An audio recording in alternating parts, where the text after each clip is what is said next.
Let's talk about how you start your asylum claim. You may claim asylum when you first arrive in the United Kingdom, at the airport or at the port of arrival. But most people don't, and if you're watching this video, you probably are already in the United Kingdom. If you're already here, then to start your asylum claim, in most cases you're going to have to make an appointment to go to the Home Office in Croydon. There are special arrangements if people have been detained or if they're destitute and it's urgent, but otherwise it will be an appointment for what's called a screening interview. Now, screening just means that they work out who you are, where you're from, how you got here, and they'll take your fingerprints, they'll take any ID documents that you've got to prove your identity and take a photograph of you. And they'll also ask you to say in very basic terms why you're claiming asylum.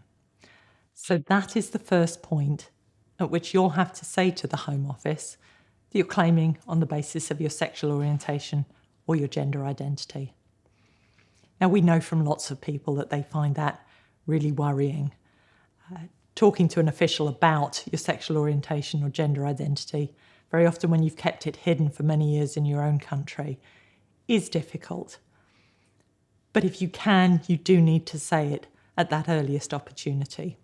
It is your right to claim asylum on the basis of your sexual orientation or gender identity, if that's a problem for you in your own country. The Home Office have training for their staff on how to deal with those asylum claims, and they have policies about it.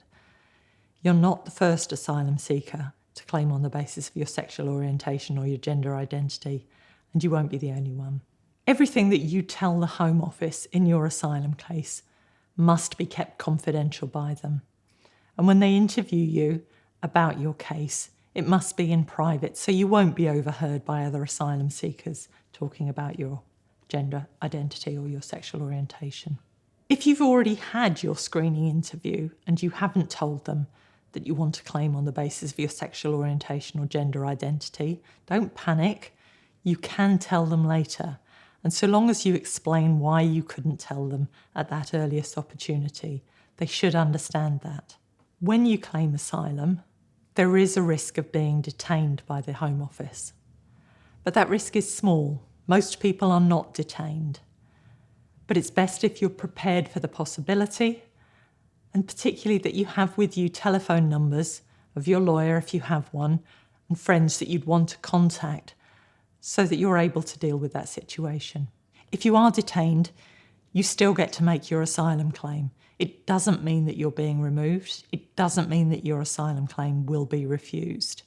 If you're not detained, it is very likely that the Home Office will ask you to report to one of their offices on a regular basis to keep in touch with them. And at this stage, if you need it, you can apply for asylum support and accommodation if you can't provide those things for yourselves.